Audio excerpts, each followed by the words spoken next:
Hello, everybody. I'm Cheryl Talley Moss. Welcome to my organic food forest. In this episode, Bria and I are going to share with you the progress on the winter vegetables growing in our raised garden beds. On September 3rd, we directly sowed our greens seeds in this garden bed.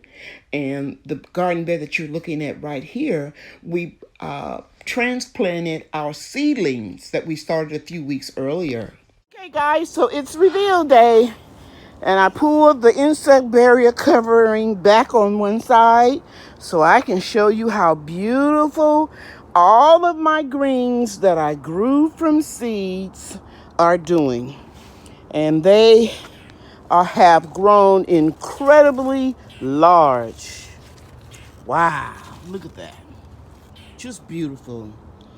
With no signs of that deadly, dreadful, ugly cabbage moth, because I protected them. Also, you can see the society garlic. I'm going to zoom in closer right here. On this edge that I divided is doing well, and some of them are even flowering that little purple bloom. So, for those of you that insist on believing that you can't germinate seeds in a 6-pack sale or any container and then carefully removing them to transplant them, I want you to see that just because you don't believe it can be done doesn't mean that it can't be done. Because you see right in here are my golden beets and my ruby red Detroit beets.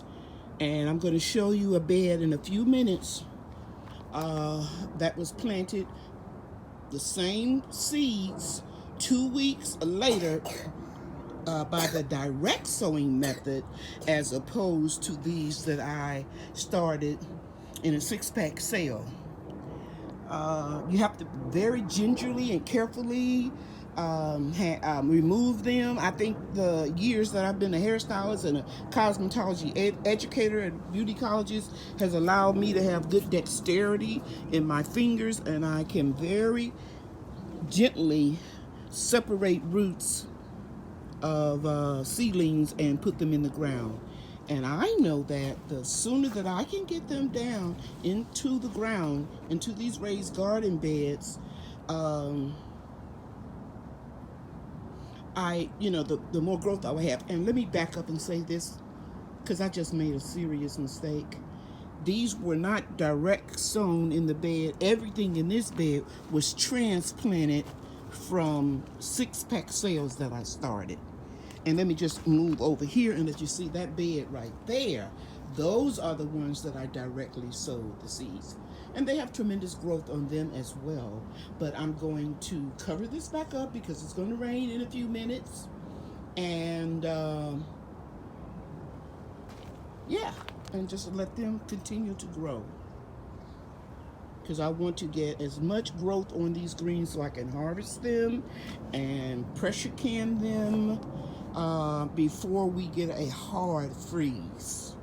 Because I have no intentions of covering this bed with any type of frost cloth or plastic. In the past, I have covered my beds, and last year was the first year that I only covered them one time, because if I can get a significant start on my plants and they are large and they are healthy, they can survive a frost or even a light freeze for several days. So in here we have several types of Swiss chard and kale. I think this is the premier kale. And over here we have some more mustard spinach and some collards right there. Okay, so I'm going to cover this up and I'm going to go over to the bed number 2. Bed number 2, I thought I would uncover bed number 3. This is the bed right in front of the greenhouse where I showed you guys, where I pricked out marigolds and zinnias and told you that they had reseeded and I was going to grow them as long as I could. In this bed, I'm also overwintering this huge asparagus plant. I planted it by seed. Sometimes they'll bear the first year, sometimes they won't. This one obviously is not going to bear until next year. But I just want to show you this. You see those red beets? You see the little sign there? Let me zoom in. And then the golden beets, you see the sign over there? These were all planted 2 weeks, directly sowed into the garden bed. And look at the difference in the ones that I started a few weeks earlier in 6-pack sales.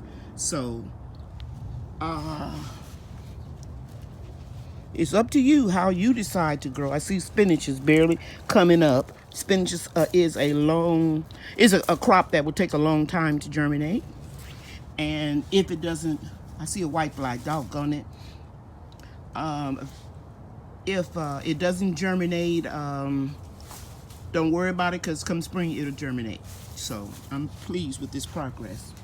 I found a couple of these in the greenhouse. I thought they were basil when they were much smaller, but these are ground cherries that I had in this area in a container.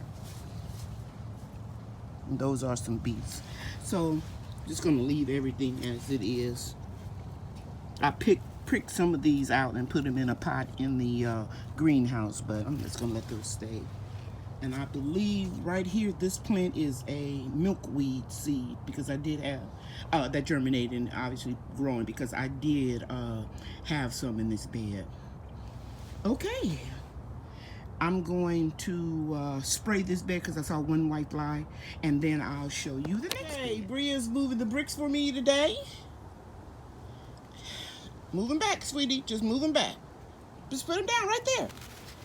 And then I'm going to take the clips off, and then I'm going to show you guys our beautiful vegetables that we directly sowed into this bed, this raised garden bed that is covered with an insect netting. Okay. Whoops, almost there. A little narrow in here. So I'm going to take off these clips and remove the bricks.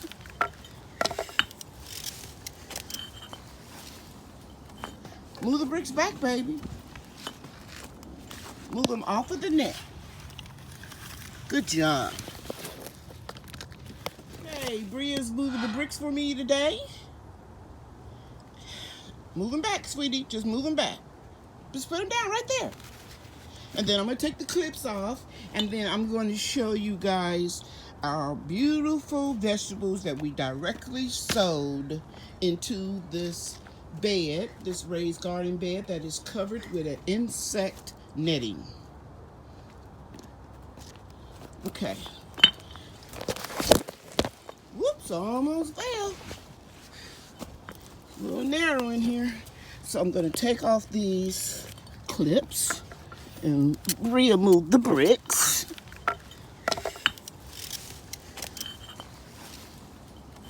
Move the bricks back, baby. Move them off of the net. Good job. Hey guys, look at all of the beautiful greens that I directly sowed. Now the flowers, the beautiful zinnias, they were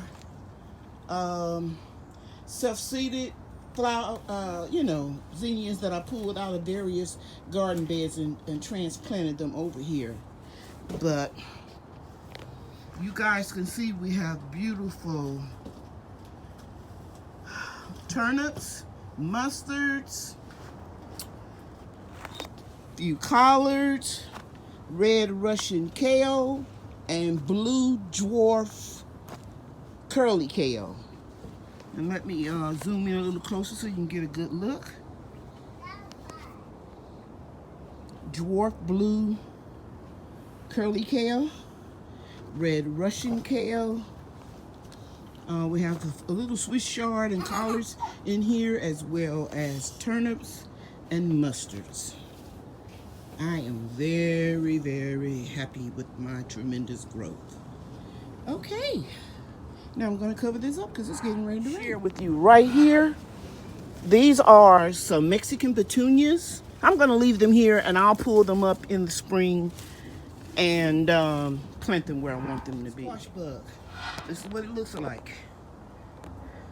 It came out of that bed when I lifted the cover back, but I'm going to pick that up and I'm going to kill it. And I had grown some squash over here. I'm going to drop this in some soap. I grew some squash in this bed last spring. Glad I caught that. Let's see. There we go. You see it, Bria? Thank you for watching, everybody. Bye now. The end.